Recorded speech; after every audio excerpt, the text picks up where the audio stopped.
for an update si Secretary Hans Leo Cagdac. Secretary, good morning po, si Peter Atrica sa DZMM. How are you, sir? Yes, good morning, Sir Peter, Yes. Ma'am Rica, at sa inyong mga tagapakinig, tagapanood. Opo. Good morning, Secretary. Thank you po. Sana nakakapahinga pa rin po kayo kahit papano, sir. Medyo mukhang busy talaga itong DMW. Ilan po? Opo. Secretary Hans, so please confirm po, there are more than 400 OFWs na po ang nakauwi ng Pilipinas, or is there a new number? At saan galing po itong mga kababayan natin na to?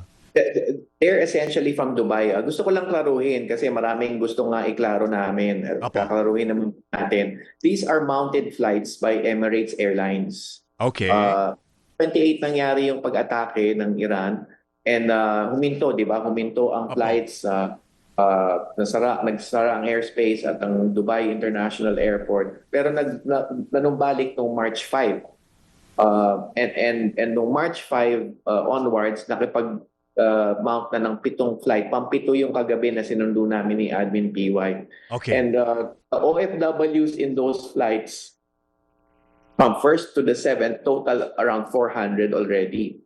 Okay. Now, yung mga sa naunang flights at bahagi nun itong 7 flight ay ticket pa ng OFW yung kanilang hawak kasi cancel flights to na hinabol ng Emirates. But nevertheless, they were given pre or post repatriation assistance ng DMW. Ibig sabihin, nabigyan sila ng either doon sa site bago umuwi o dito pagbalik, binigyan ng financial assistance.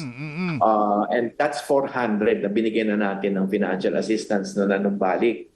Ngayon, kasama nung dumating kagabi are 33 OFWs na sinagot natin mismo ang airfare. Okay.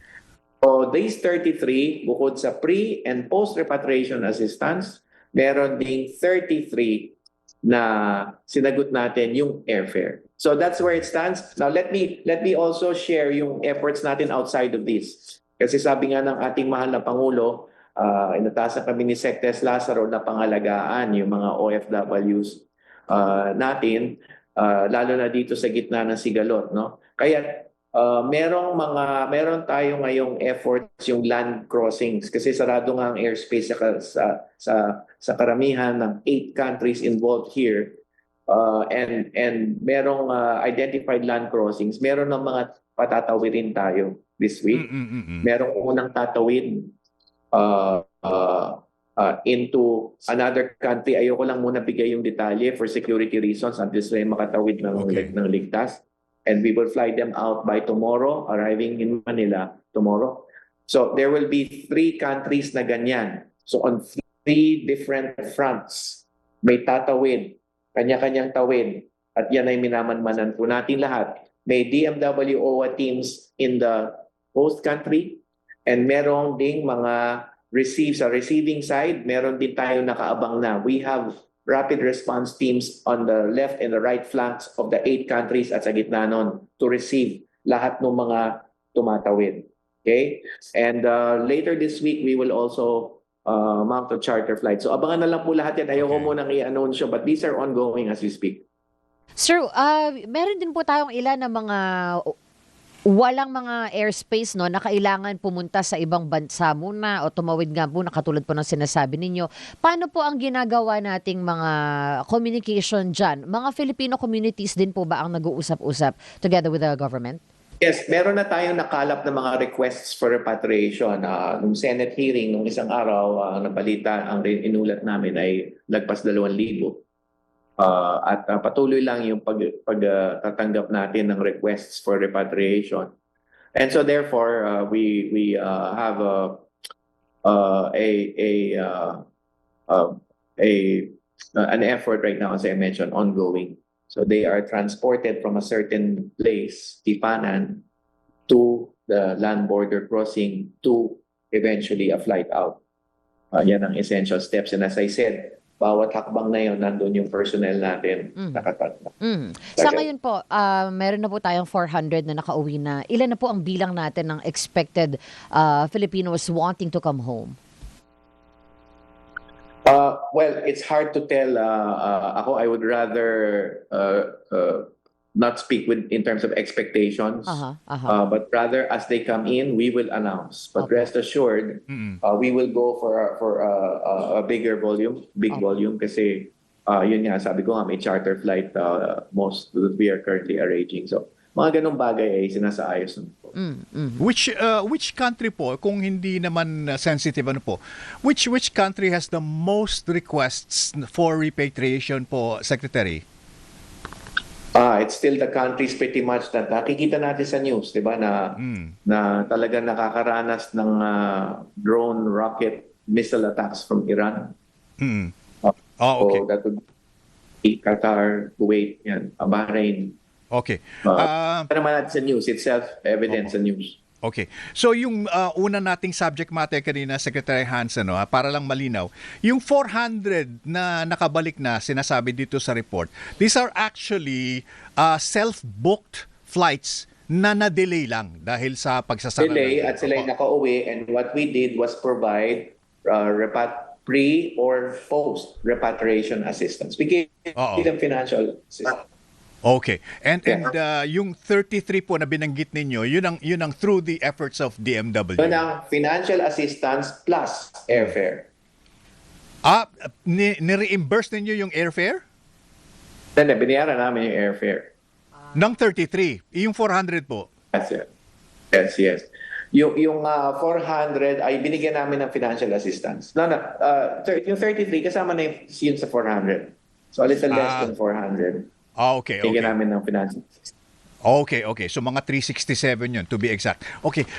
Secretary Hans, with your permission, para marami tayong sagot ng mga tanong po. May mga pumasok kasing mga katanungan, feedback mula sa iba't ibang OFW na naka-tune in sa DZMM online. Ito po isa, sabi niya, regarding po sa interview ninyo, this is yesterday siguro, yung $200 ang pinamamahagi ng Bahrain Embassy, hindi po totoo yun. 20 Bahraini dinar lang po at konting grocery.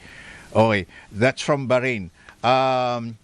Meron pa dito na ang pinamimigay is around 200 daw kasi ang mga natatanggap lang dito ng cash assistance sa Bahrain from Philippine Embassy is 20 Bahraini dinar. Can you confirm this, sir? Yeah, we're looking to increase that amount. Yung 200 kasing nabanggit ko rin kasi sa isang interview. At linilinaw ko na rin na that's for those who intend to return repatriation. But we are also, sinasagot ko rin yung mga may tanong na ganyan sa social media. At ang sinasabi ko, we are also looking into the possibility of increasing the same. Yung mga nakatanggap. Kasi nagkaroon ng pamamahagi maybe 3-4 days ago. Yes. Sa Bahrain, sa Migrant Workers Office sa Bahrain. So, pinapaaral ko ngayon kung paano matataasan itong naipamahagi, bearing in mind yung sustainability ng pondo. Kasi yun ay para sa mga no work, no pay na antala ang trabaho pansamantala. So, pinapaaral ko kung ilan ba yan, kabuuan na yan. At kung ganito lang ang aming pondo, sisiguraduhin namin magkakasya para sa lahat. Yeah. Okay, so pinapaaral ko kung ilan ba yung beneficiaryo at posibleng beneficiaryo at ano yung pwede nating magawa dun sa kasalukuyang halaga. O yung tulong na yun, Secretary, you're saying opo, whether gustong bumalik sa Pilipinas or not, ibibigay ninyo yung tulong na yun. Yeah, that's right. Yung $200 dun sa mga nung balik. Klinaro ko lang, nakaligtaan ko rin banggitin yung bahagi na yon, but klinaro ko lang na yun yung for the $200 dollars. So, 200 Yung natanggap, yung kinikwento ko kaninang pre-repatriation assistance, yun. Yeah. Yung $200 dollars. Opo, Okay. basta babalik ng Pilipinas, $200. Pero pag magsistay sila doon, yung 20. Pagbalik dito, meron na naman pagdating dito. Pagbalik dito, meron din silang matatanggap. Opo. Pero 20 lamang, 20 Bahraini dinar kapag magsistay po sila doon. And this is only for yung mga mawawalan po ng work. Sir, ano po? Pantawid lang, temporarily, mawawalan ng work. Opo. Okay. Kasi nga, di ba, naantala yung trabaho, nagkakaroon ng mga atake. So, work from home, mga ganyan, yung iba, pero yung iba talaga naantala yung trabaho.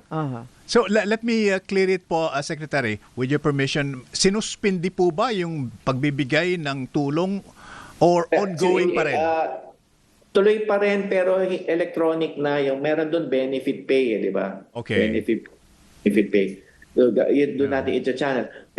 Hininto kasi public assembly ang naging labas and may mahigpit na pinagbawal ng Bahraini government. Okay. So parang baka isipin may demonstrasyon Okay. Kaya yung congregate hindi rin safe di ba? Kasi Yes. ngayon ito yung matagal na rin nating advisory na stay indoors as much as you could dahil may attacks tapos may falling debris. Oo. Yes. Kaya na-intercept na missiles, rockets, and drones, may projectiles and shrapnel yan na debris. So, it's good to stay indoors. Correct. Secretary, mayroong report dito na binanggit ni Senator Gatchalian na merong kakulangan or kakapusan ang repatriation fund ng DMW by about 7 billion pesos. Is this correct? Well, ang tanong kasi nung sa Senate hearing, yung worst case scenario. At kung worst case scenario ang pag-uusapan where there are millions of Filipinos in the 8 countries that I mentioned, then talagang kailangan dagdagan kasi hindi yun in-envision nung 2026 budget. Nung nag-cabinet meeting with the President, dinaos ng ating Pangulo, ay meron naman din siyang instruction na mag-usap kami ni Sec. Rolly Toledo about this ng DBM. So, bago pa man umabot to sa Senate hearing, ay meron ng pag-uusap na gano'n sa antas namin. Okay. Sa gabinete, sa kay Presidente. So, but still, we're still looking at the figures kung anong kinakailangan. Okay. So far so good. Ano po? I mean, in terms of budget. Yeah. Oo. So far, okay. Beginning of the year pa lang. So far, okay naman. Yun lang talaga yung worst case scenario na sinasabi ni Senator Win. Opo. But Secretary, paglilino lang po, itong mga OF natin who decide to come home at iniwan na po yung trabaho, hindi po sila makakabalik na, or for them, hindi naman ito ibig sabihin na uuwi sila pero they still have a job they can come back to pag bumalik sila. Yeah, of course, they can come back. Hindi sila umuwi kasi nagkaroon ng lamat o pag-away o magandang ugnayan with the employer. Umuwi sila due to circumstances beyond their control, the employers and the workers, OFW's control. So usually it's the case na nakakabalik. In fact, minsan nga ang scenario is kahit may gera pa gusto na bumalik ng kababayan natin. So sinasabi namin mag-intay ka muna in other experiences. Ayan, at least okay. meron pala, mababalikan. Ang latest po, nagsara na naman yata o tumigil na naman ang mga flights ng Emirates. Ano po ang inyong alam dyan? The recent update. It's all subject to kahapon kasi, nung isang araw, inatake yung malapit sa airport, di yung airport mismo. So naantala na naman ng konti. But, I mean, the situation is fluid, di ba? So, Yes. Safety is paramount. So, hindi ba biyahe ang Emirates kung hindi safe? So, siguro galangin na lang natin mga ganong klaseng realidad na ganito tayo in the meantime na there will be announcements na tuloy, there will be announcements na hindi. Opo. Sir, yung ilang waterways, delikado na po ngayon, katulad na rin po ng Strait of Hormuz. Pero even before that, meron na po tayong abiso sa mga seafarers natin na pwede kayong pumirma na hindi na kayo magta-travel sa mga delikadong lugar. But still, there are those who do. Ngayon po ba, mandatory na po ito? Yeah. We had an issuance the other day na kasama na sa International Bargaining Forum, war risk areas, ang Strait of Hormuz, Persian Gulf, and Gulf of Oman. So kasama na yan din. At nagpalabas na tayo ng babala o warning sa mga licensed manning agencies na umayon dito. Opo. Yun nga, wag magbiyahe ng Filipino seafarer number 1 and number 2 ay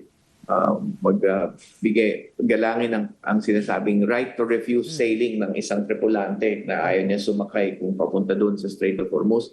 At meron na rin kaukulang repatriation kung umayaw, kung nag-right to refuse yung worker, yung seafarer, 2 months sweldo at repatriation na kailangan ibigay sa kanya, libre repatriation. Opo. And finally, sir, no, may pronouncement ng VP Sara Duterte na sinabi niya, bakit hirap na hirap ang gobyerno magpauwi ng mga gustong magpa-repatriate? Dati naman daw po nung COVID, ang dali lamang mula Manila to Davao na pauwiin yung mga Pilipinong nais bumalik ng probinsya. Your statement on this, please. Efforts are underway. Yan lang ang masasabi ko. At alam din ng ating mahal na Pangulo yung efforts na sinasagawa natin for the last few days. So, yun lang. Efforts are underway. Yeah. And rest assured, sabi ko nga kanina, ito na, nagsimula na yung land border crossings and then the ability of a charter. So, Yeah. there will be proper announcements as we go along. Opo. Ayoko lang muna magpa-detalye kasi for the security of our Yes. workers Yeah. and our effort And to do this. At naunawaan po namin yan, Secretary Hans. Maraming salamat. We know you're very busy pero makikikumusta kami every now and then po, Secretary Hans. Ano eh? Yes po, maraming salamat po sa inyo. It's good to see